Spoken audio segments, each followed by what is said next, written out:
Hello, everyone. Hope you're all doing well. I'm so happy to be among you, and it's my pleasure to have been given this chance to talk about this topic. A process tracing a study of the dynamic patterns of boredom in an online L3 course of German during COVID-19 pandemic. First of all, I have provided an outline for the presentation, and as you can see, I will first of all start with the background to positive psychology in the field of applied linguistics, then I will focus on why we need to explore boredom from a dynamic perspective when it comes to learning a foreign language, a third language like German. And then I will shift to the statement of the problem and the current research study and the purpose and the research questions. Then, as process tracing has been used in order to answer the research questions in this study, I will first of all start with a background to process tracing as a CDS compatible method. Then we will shift to the details of the method and then the results and the discussion section. Then I will end my presentation with the conclusion which is a summary of the findings of this study. And for your attention, I will provide some suggestions for further reading on the application of process tracing for the exploration of dynamic aspects of some psychological constructs in language learning, like boredom or enjoyment. Let's start with a background to positive psychology. As you see, emotions and cognition have historically dominated research in the field of applied linguistics. The reduction of negative emotions and the experience of positive emotions can broaden one's awareness and thought action repertoire. Fredrickson proposed an underlying theory for positive psychology, which is called broaden and build theory of positive emotions. As the name of the theory is clear, the experience of positive emotions and the reduction of negative emotions can contribute to individuals broadening of their cognitive capacities. So, when it comes to language learning, some for about 2 or 3 decades, we've been involved with the cognitive aspects of language learning. But recently, there's a kind of shift from a cognitive focus to the emotional aspects of language learning and how the experience of emotions, negative or positive, can influence the cognitive aspects of language learning. So research on both negative and positive emotions in L2 and L3 learning has grown exponentially over the past decade. Positive psychology remained unexplored in the field of applied linguistics until its explicit introduction by McIntyre and Gregerson in 2012. And this research has sparked a scholarly interest in the role of a wider array of negative and positive emotions such as boredom, shame, enjoyment, and pride. It should be mentioned that while negative emotions disrupt language learning, the reduction of these emotions has a facilitative effect on language learning. Scholars in the field of applied linguistics are now convinced that the reduction of negative emotions can potentially mitigate the impact of negative emotions, promote well being, and activate problem solving. So, you see that these tight link between emotions, the experience of emotions, and the cognitive aspects of language learning has been somehow supported. And in a nutshell, we can refer to the functions of the reduction of negative emotions in language learning in terms of boosting resilience, broadening attention and cognition, broadening personal resources such as social connections and interactions, improving well being, and reversing the long term effects of negative emotional arousal. Now, I want to focus on the need for the exploration of emotions in the field of applied linguistics from a dynamic perspective. So, Let's see the reasons of suitability of a complex dynamic system theory CDST perspective for studying emotions in the field of applied linguistics. Research has shown that language learners do not form ergodic ensembles. It means that findings from group studies can no longer be generalized to the individual. Also, highly similar learners in terms of emotions show clearly different learning trajectories over time. And the longitudinal case studies are needed to understand the process of individual learners' development of emotions as individual learners. So, based on the need for the exploration of emotions in the field of applied linguistics from a dynamic perspective, there is a need for longitudinal case studies to provide both language learners and teachers with deeper insights into the contributions of these emotions to the language learning process. Why studying emotions from a CDST perspective in the field of applied linguistics? First of all, CDST considers the variability in intra and inter-individual emotions or behaviors and study the processes of change in the reality of classroom learning. CDSC incorporates the self-organizing, interconnected, and co-adaptive quality of language learning related variables such as emotions, and approaching their developmental process as always emerging from interactions of different factors. Also, CDSC takes into account the continuous effects of time and place on language learning process. And finally, CDST necessitates gathering evidence for the development or growth of emotions. Let's focus on boredom in the field of applied linguistics. Since 2016, 2017, with this recent attention to the role of both negative and positive emotions in second and third language acquisition, the construct of boredom has gained salience in this process and has drawn the attention of researchers in the field of applied linguistics. But when we take a look at the some supporting theories or main theories for um, the emergence of boredom, we can come up with some theories like attention deficit theory, dynamic model of emotions, Bentham theory, control value theory, understimulation theory, and forced effort. Um, by attention deficit theory, we mean that poor attentional control, low level of self awareness, and memory lapses are the main causes of boredom. Dimensional model of emotions considers both the activating and deactivating types of boredom. Bentham theory posits that over challenging or under challenging tasks are the primary causes of boredom.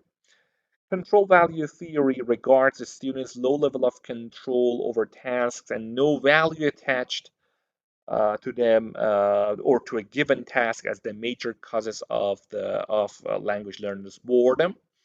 Under-stimulation theory by Larson and Richards regards or refers to this fact that learners suffer boredom due to repetitive and under-challenging activities, and the absence of new stimuli leads to learners' lack of involvement or a sense of boredom.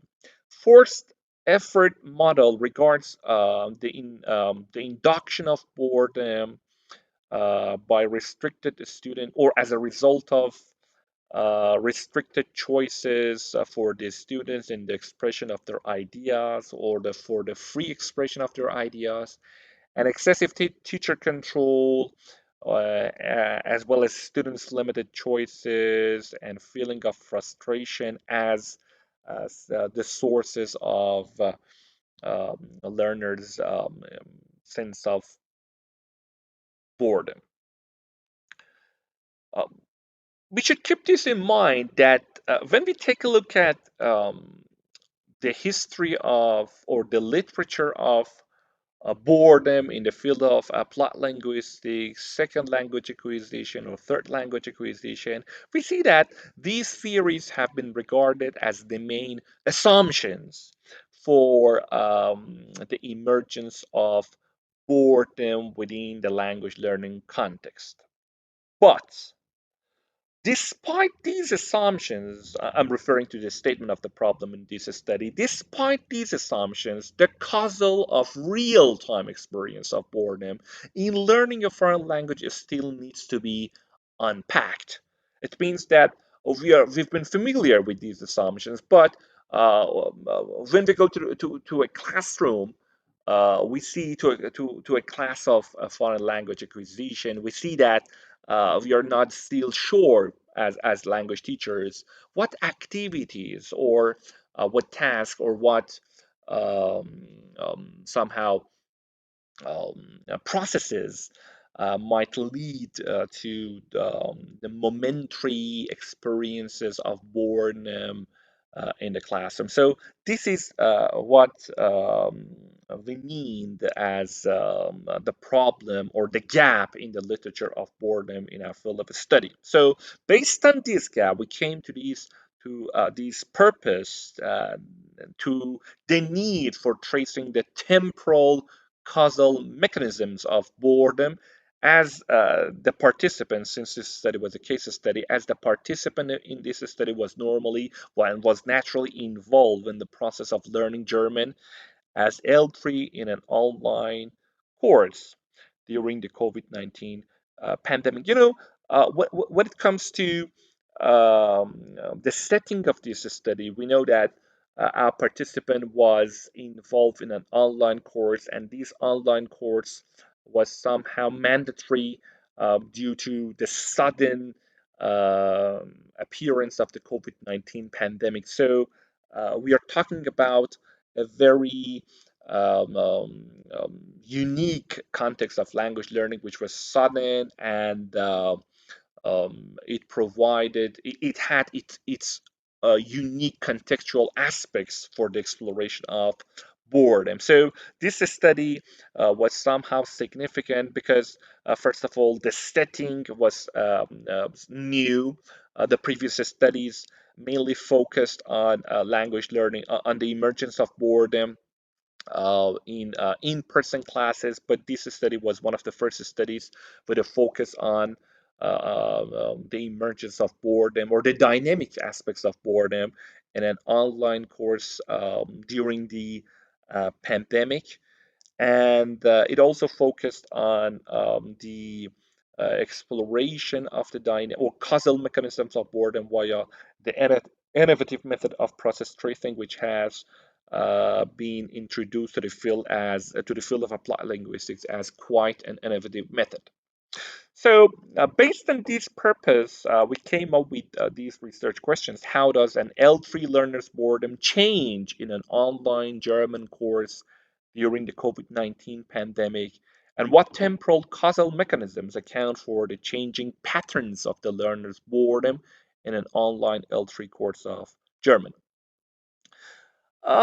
For this study, as I said, we try to take advantage of process tracing. But the question is this: why do we need process tracing, or why we took advantage of process tracing in this study? Process tracing deals with the systematic use of evidence of an outcome from within a case to make inferences about causal explanations of that outcome. It deals with drawing such inferences from prior events and historical data. Process tracing must be principled. It's not merely detective work based on hunches and intuition from temporal sequences of events. And process tracing contributes to the analysis of whether a theorized causal mechanism exists in an individual case with respect to an outcome. So, by an outcome in this study, we mean the emergence of boredom. And so, we needed a systematic use of evidence to explore the emergence or momentary emergence of boredom when it came to the acquisition of um, um, um, German as a third language.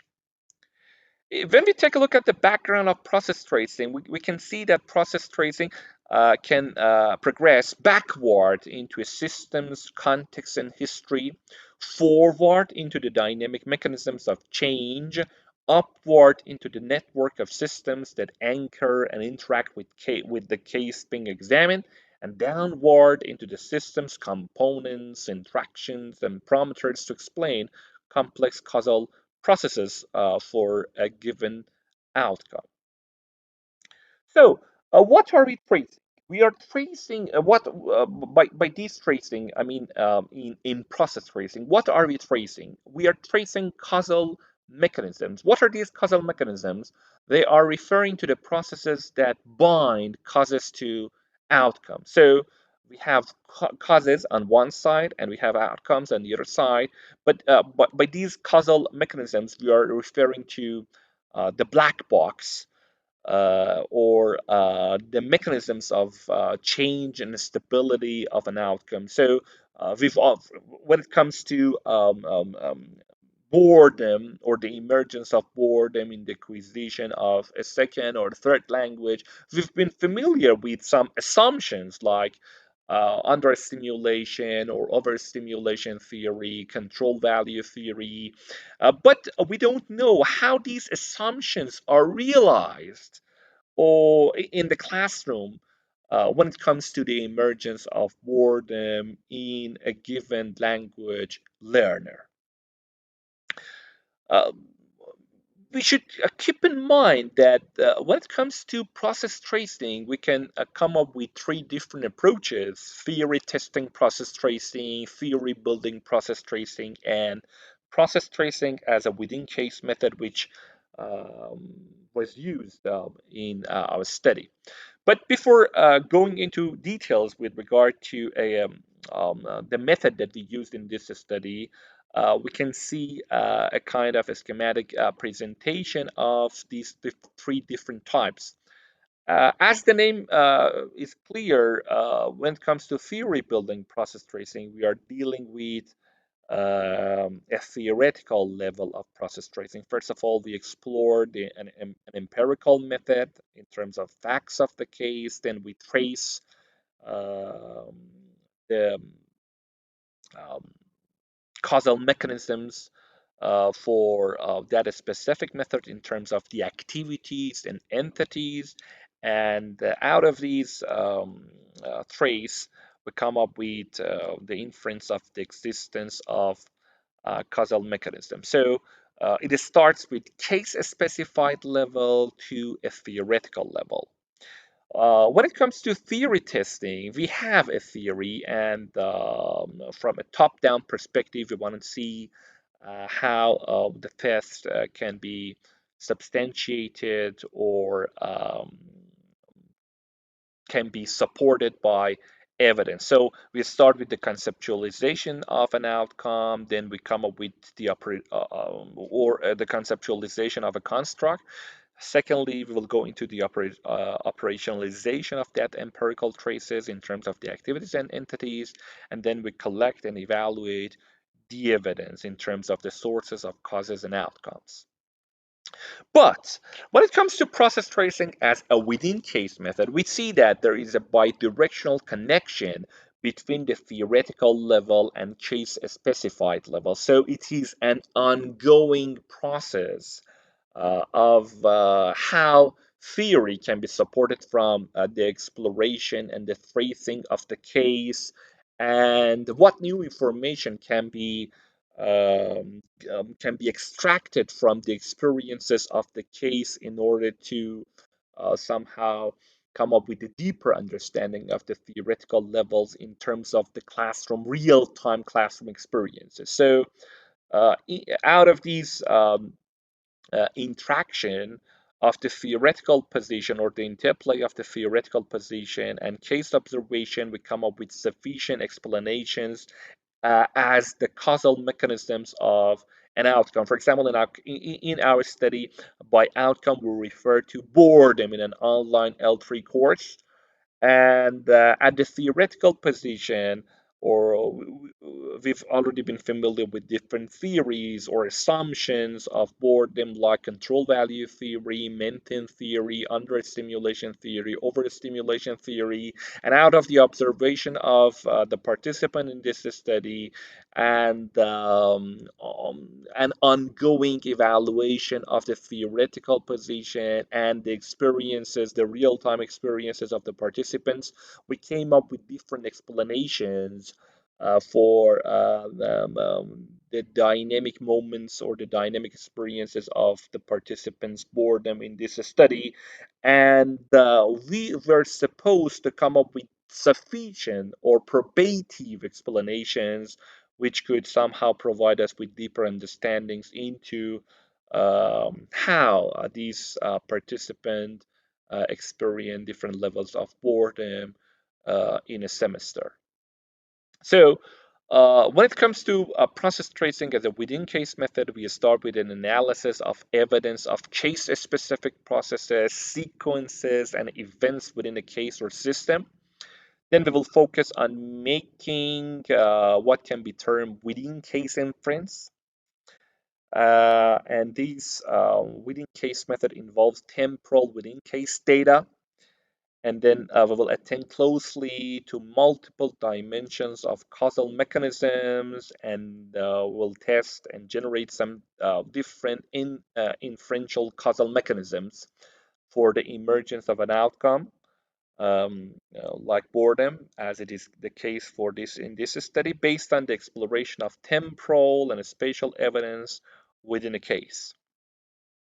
So let's focus on the highlights of data analysis and process tracing. So in the data analysis, we um, process the process tracing proceeds as an inductive pass, and we will cast a wide net and generate alternative explanations. Out of these inductive passive observation of the case during a semester, we come up with different explanations for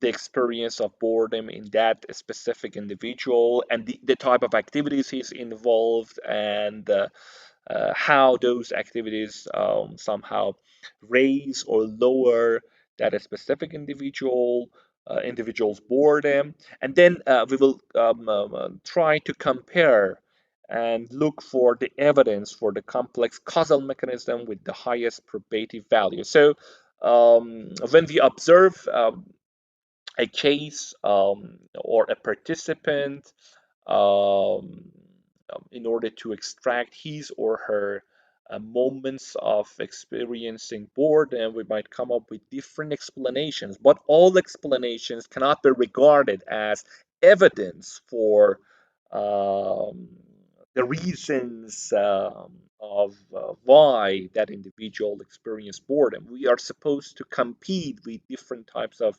explanations and choose the one with the highest probative value as the causal mechanism of boredom, let's say, in this study. So, now let's talk about some tangible points with regard to this study. The participant in this study was a 35-year-old female student in Germany who was taking up an online German proficiency course, German as an L3, at an intermediate level of proficiency.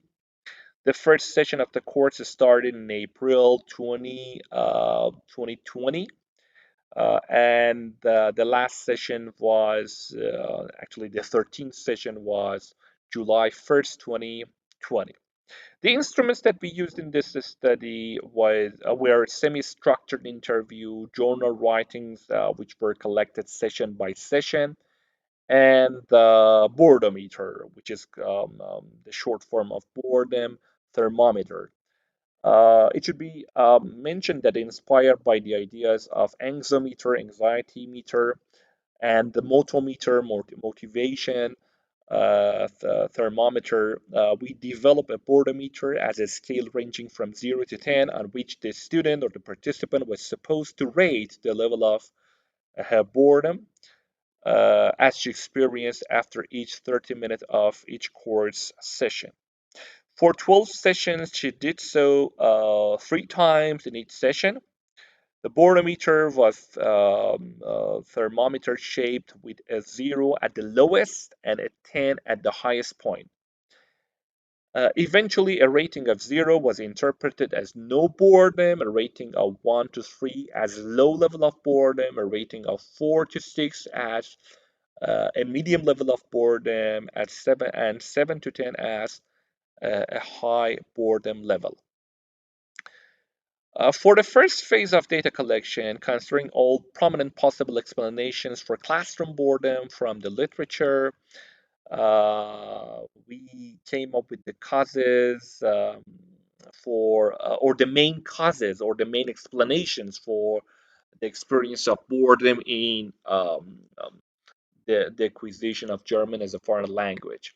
So these prominent explanations or assumptions were divided into two specific categories: the theoretical category or the theoretical explanation, existing theories elaborating on the causes of boredom, like under stimulation theory, force effort model, control value theory, and attentional theory. So, as I said before, um, uh, when it comes to the main approach or the main reason for the exploration of the dynamic aspects of boredom in this study was to come up with the causal mechanisms between change and the outcome. So, first of all, we should know what the causes are. The causes or the possible explanations based on the literature of boredom were divided into two specific categories: the theoretical category and the non-theoretical category. The theoretical category focused on the existing or were extracted from the main theories um, underpinning theories of boredom. So that's why we came up with under stimulation model, forced effort model, control value theory, and attentional theory.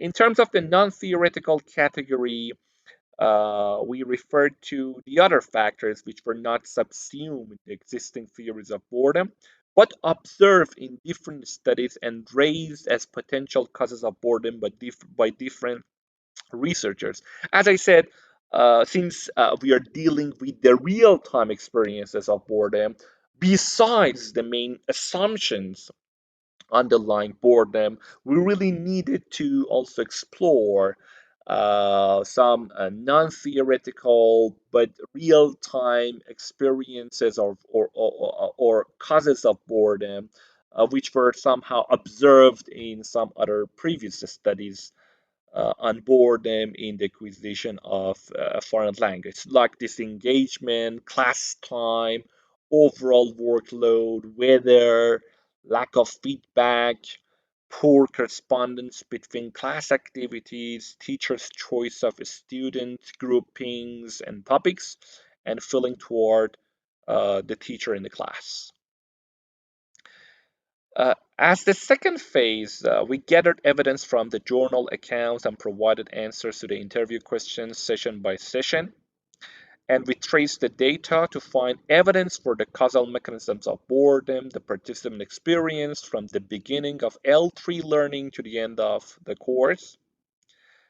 And afterwards, we eliminated the explanations, theoretical or non-theoretical, that were not evidence in this particular case. As I said, we were supposed to choose the explanation with the highest probative value. So in the fourth stage, we narrowed down the range of alternative explanations until the end of process tracing to generate the evidence with the highest probative value for um, the boredom experience of the individual student in this study. And we stopped the tracing by the end of the last session. So you see, it was an ongoing collection of data in each session as a kind of longitudinal case study to come up with the main causal mechanisms of change and stability in the boredom experiences of the participant in this study. So, what the results showed? Um, the results showed that the dynamics of the participants' boredom can be can be showed in terms of three phases. The beginning phase involving sessions 1 to 4, the middle phase which relates to the sessions 5, the fifth up to the eighth sessions of the course, and the end phase dealing with the 9th to the 12th session. So for a better tracing of the changes in the level of boredom, we intentionally divided the semester into three parts. Let's take a look at the fluctuations of boredom that the participant in this study experienced. You can see that um, each session was also divided into three temporal periods, and she went through medium, low, even to none, and high levels of boredom during the different moments in the different phases of the semester. Now let's focus on the distribution of the intensity of boredom experience in different phases of the course. You see that we have provided a kind of a statistical representation of the class time experience of boredom. In the beginning phase, you can see that 60 minutes of the whole class time was with no emotion of boredom. More than 80% of the class time was the student experienced a high level of boredom, and in the middle phase of the semester, we can see that 90 minutes of the whole class time was with no emotion of boredom, and more than 70% of the class time she was bored, or the class time was boring for her. And in the ending phase, or the end at the end of the semester, we can see that more than 80% of the class time was boring for this student. So you see that boredom was somehow, the experience of boredom was somehow highlighted in the whole semester as this student was involved in the process of learning German as a third language. Um, the temporal changes of the level of boredom can be seen in this figure, and you can see that the longest hours of boredom Sarah experienced belongs to the beginning of the semester, and the length of the overall boring time she experienced in the middle of the course was first reduced and then again rose until the ending phase. And the changes in the intensity of boredom within each session can illuminate useful points about the atmosphere of the class, nature of the tasks and activities covered, and the teacher-student interaction. So, as we addressed the first research question, um, the findings showed that boredom was a kind of dominant emotion in the whole semester during the different moments of the class. Now, what causal mechanisms of boredom could be extracted or could be evidenced as we try to provide an appropriate response to the second research question? The theoretical explanations with the highest probative value indicated that teacher control, as supported by the understimulation model and forced effort model, was one of the main sources of Sarah's boredom in the whole semester.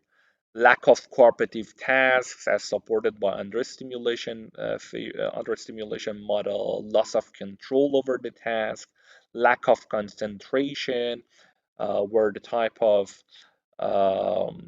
causal mechanisms or causal explanations for her boredom at the beginning of the semester. So it was natural that since the teacher herself was not that much experienced due to the sudden experience of an online context due to the sudden emergence of COVID-19 pandemic. So the teacher tried to somehow control the atmosphere of the class, and these a high level of control on the part of teacher led to her high level of boredom at the beginning of the semester.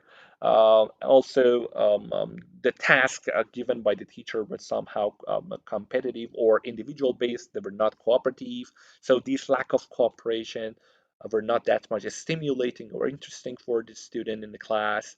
We can see a loss of control over the task. That was quite natural because of this mode of online setting, Sarah had hardly um, any control over the tasks in the class, and naturally she lost her level of concentration. So, according to attentional theory, we can see that this little attention somehow caused her experience a low level of boredom in the beginning of the semester. In terms of the non-theoretical explanation, we can see difficulty in using technology required for the online session. Also, the teachers talk most of the time, and leaving less space for the student talk caused her a high level of boredom in the beginning of the semester.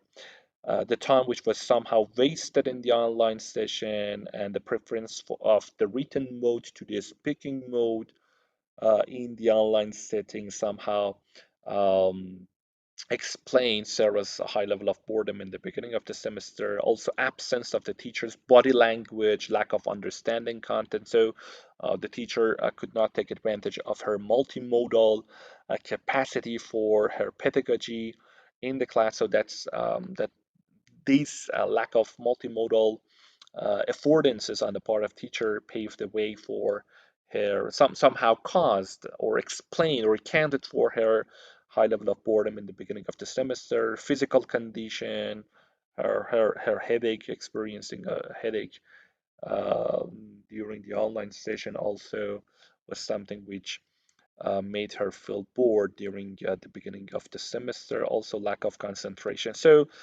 we came up with two main probative explanations for Sarah's high level of boredom in the beginning of the semester.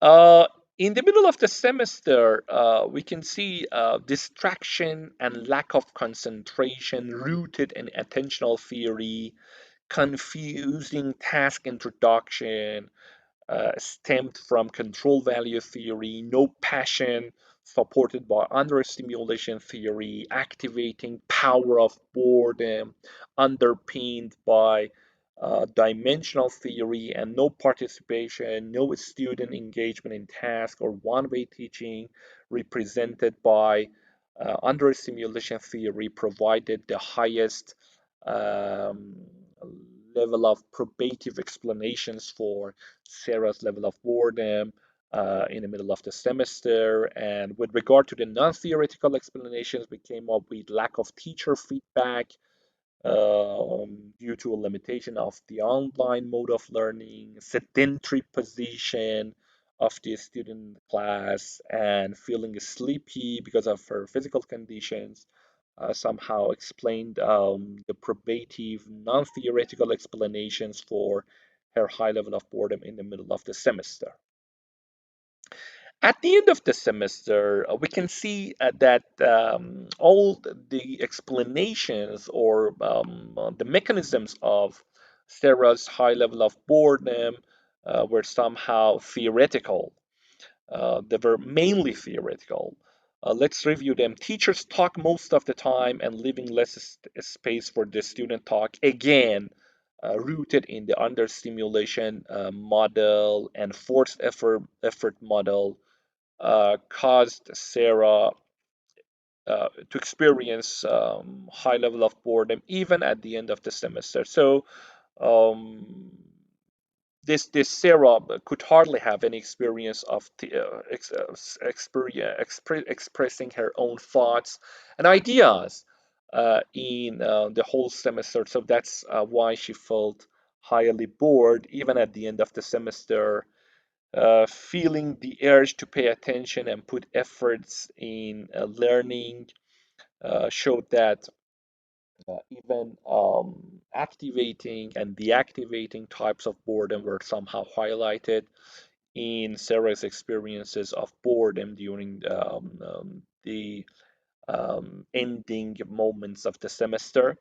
Unclear instructions. So by these unclear instructions, Sarah, due to these unclear instructions, Sarah felt that she had little control over the tasks, and that's why she somehow gave little value to the classroom tasks and activities. That's why she felt highly bored at the end of the semester, being left behind other students. So somehow she felt that some students were somehow active, and she could hardly have the chance to somehow use her own voice in the class. So that's why she felt bored even in the end of the semester. Unclear instructions, difficult tasks, the camera was somehow were off during the teacher's camera were off, so that's why she did not have this chance to somehow to feel the rapport in the classroom, these teacher-student rapport, because she could not see the teacher in the class. Input overload, unclear instructions, rooted in forced effort model and control value model was another probative explanation for Sarah's high level of boredom, distraction, and off-topic um, activities somehow distracted her attention. So, because of her level of attention, she could hardly feel engaged in the activities of the class, and because of lack of engagement, she felt bored naturally. No willingness to engage in discussion, not perceiving the last 30 minutes of the class useful or relevant. So it means that based on control value theory, most of the activities in the class, however the teacher tried to organize them, Sarah felt bored, highly bored, because she could hardly feel any positive value for them, and she somehow felt incompetent in to do the activities because she could hardly see any control over these activities. So, in a nutshell, the experience of boredom in learning German during the pandemic was both physical and cognitive, and the distractive factors which provided the most probative causal mechanisms of boredom were mainly supported by the attention theory and control value theory of boredom as two main causal mechanisms of change. So, the activities and the factors, the distractive factors, which somehow led to Sarah's experience of boredom, even high level of boredom during the whole semester, was somehow rooted in attentional theory and control value theory of boredom. So let's review these causal mechanisms in terms of these two um, theories or probative explanations in terms of these two theories. Eastwood et al. Explained that boredom occurs when one is not able to successfully engage attention with internal thoughts or feelings or external information required for participating in satisfying activity, and perceives oneself incapable of engaging attention and participating in satisfying activities, and attributes the cause of one's lacking attention to the environment. These three conditions seem to characterize Sarah's learning conditions, as she and even her classmates, in her view, often felt easily distracted by the peculiarities of the online class and found it hard to get back to the right track. She mainly blamed the online mode of instruction as the cause of confusion, distraction, and lack of concentration. And also, she especially, when the teacher talking time was lengthened and there was little teacher-student rapport or student-student interaction, she could easily feel her attention wandering during the class. In terms of control value theory, boredom or the type of boredom or the level of boredom one experiences in learning is affected by the degree of control one perceives over the task and the value one attributes to the target task and its content. There were instances in the middle of the course that the goal or usefulness of a task or activity was not justified to students, which made Sarah bored. In this condition, or the lacking of the clarification of the usefulness of the task, she could not be expected to see any value in the task and she could easily feel bored. Moreover, when there is little student choice in the topics, tasks, and activities, the students are not expected to become engaged in the task enthusiastically. Sarah was occasionally bored when she felt distance from the tasks and activities, and only she found them as a one-way street. So, um, in a nutshell, we could come up with some factors which could provide the highest probative value out of the ongoing assessment of the experiences, real time experiences of Sarah in her um, um, experiences, momentary experiences of learning German as a third language during the whole semester. So we used process tracing as a serialistic compatible method or innovative serialistic compatible method in the field of applied linguistics to come up with a better understanding of these causal mechanisms. We know that the use of process tracing is still in its fledgling state, and we still need to learn more about the different approaches and different stages of process tracing. So that's why at the end of this presentation, I prefer to introduce some um, um, articles or documents for your better understanding of the application of process tracing. The first one is Bennett and Checkle 2015 process tracing from metaphor to analytic tool, which was published by Cambridge University Press. This anthology contains chapters by some of the leading process tracing scholars in the social sciences, and these chapters showcase both applied demonstrations and theoretical principles of best practice in process tracing. Readers will also find a treatment of issues relating to standards in process tracing, causal analysis and inferencing, the analysis of complex mechanisms, and what process tracing offers beyond methods to a practitioner in the social sciences. So this book is the best starting point for discovering process tracing methods. As the second source, I suggest Beach and Pedersen Process Tracing Methods, Foundations and Guidelines, which was published by the University of Michigan Press. The authors of this volume explore the philosophical underpinnings of using probabilistic and stochastic causal mechanisms to explain social phenomena with illustrative examples. They also provide straightforward and reader-friendly introduction to Bayesian logic of priors and posteriors that forms the basis of making conclusions based on these methods. They round off the book, which advise on selecting cases and collecting evidence, as well as practical checklists for process tracing analysis designed to test hypotheses, build theory, and explain outcomes. I hope that you have enjoyed my presentation. Sorry, I've tried to save the time, but I know that uh, um, um, some aspects of the paper still need further explanations. So if you have time, you can.